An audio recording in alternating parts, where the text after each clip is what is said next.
So before we start looking at all the candlestick patterns and everything you need to know about the actual candlesticks, we of course have to start here with the basics, and that is of course, how do we read candlesticks and how do we read candlestick charts? Well, first things first, we have two different types of candles.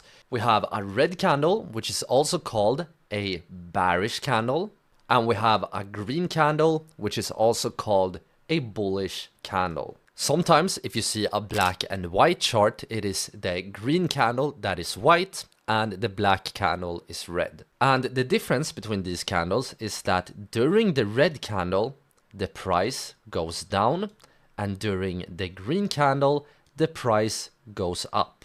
And each candle can represent different time periods. So one candlestick can be, for example, 1 day, but one candlestick can also represent, for example, 1 hour. I'm sorry for my ugly writing here, but I hope you can see. And one candle can, for example, represent 1 minute. And these different time periods right here is what we call time frames. And when you are looking at the chart in, for example, TradingView, you can choose what type of time frame you want to trade. So for example, if you choose a daily time frame, then every candlestick on the chart will represent 1 day. But if you choose, for example, 1 minute time frame, then every candlestick you see on the chart will represent 1 minute, and so on and so on. But to make this example simple, we can think about every candlestick right here as representing 1 day. And now, and this is very important, every single candlestick has 4 different points. We have a high, we have a open, we have a close, and we have a low. And for the red candle, remember that during this candle, the price falls. So the candle opens right here. Or in other words, if this is a daily candle, the open price is the price level at the start of the day. The high right here is the highest point the price reached during the day. So perhaps the price opened right here, it went up all the way up here to the high.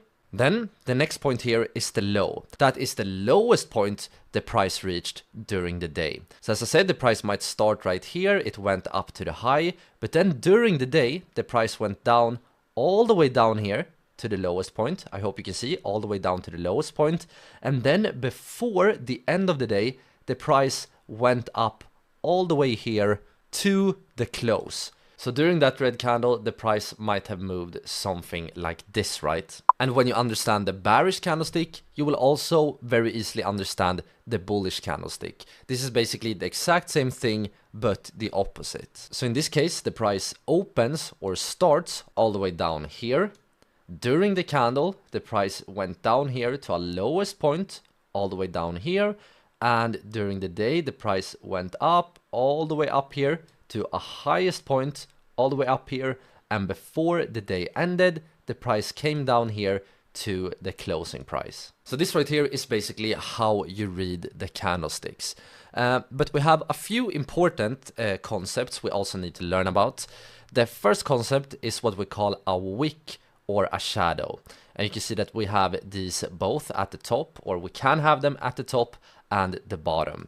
And the wicks and the shadows are simply these small lines right here that are either above or below the candles. And these small points show us the highest and lowest point of the period, or in other words, the time frame. Last but not least, we have something called the body. This is also sometimes called the real body, but in very simple terms, the body is the wide part here of the candles. And remember, the wide parts of the candle determine the closing and the opening price. And one last thing here I just want to mention is that these names, open, high, low, and close, these points are for short called OHLC. So if you ever stumble upon something called OHLC, you know that this means open, high, low, close. And this is based on the candlesticks. Alright then, so now when we have a basic understanding of how to read candlesticks, now we are ready to talk about something called bullish and bearish strength. And now I want you all to focus on this image right here. And the first thing I want you guys to notice about these candles is that for all of these candles, the highest points are at the exact same level, right? And we can also notice here that for all of these candles, the lowest point, so the low here, are also at the exact same level. So the only difference between all of these candles is the body of the candles, right? And the bodies of the candles are very, very important because they are one of the most important factors. They're actually one of two factors that determines how bullish or bearish a candlestick is. So for example, if we take a look at the candlestick all the way to the left here, we can see that the candle opens all the way down here, and during the candle it pushed up to a highest point all the way up here. So this basically represents a very strong movement here towards the upside. But if you take a look at the candle all the way to the right here, you can see that the opposite is true. It opened all the way up here, and during the candle it pushed down all the way down here. But now I want to talk about a very important thing here, and that is that even if we see a candlestick that looks, for example, like this candle right here, this doesn't mean that the candle during the day fell in a straight line like this. It could have moved something like this. Remember, it might have opened all the way up here, and then during the candle it might have moved, you know, something like this, something like a trend here towards the downside. The only thing we know for certain about this candle is that it opened here, it closed here. And since we have no wicks, so we have no wicks like this and like this, we also know that the highest point during the day was this point, and the lowest point during the day was this point. But now if you take a look at, for example, this candlestick right here instead, we can still see that the highest point of the candle and the lowest point of the candle is at the exact same level. But this candle right here tells us a very different story about the price. Because during this candle, it opened right here, and then we fell all the way down here, right? But before the candle closed, the bulls managed to take control and actually reverse the price all the way up to this point. So while this candle right here is very bearish and shows lots of bearish strength, this candle is actually much more bullish.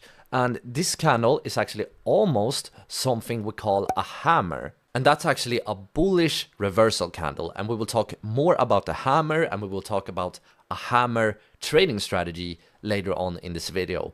But for now, all you need to know here is that this candle is much more bullish. But now let's actually focus on this candle right here. You can see in this case, we have a very, very small body of the candle, but at the same time, we have very long wicks. You can see we have a long upper wick and we have a long lower wick. So during this candle, perhaps the price moved something like this. It started here. During the candle, we went all the way up here. During the candle, we also fell all the way down here, right? But before the candlestick close, we pretty much close here at the exact same place where the candlestick started.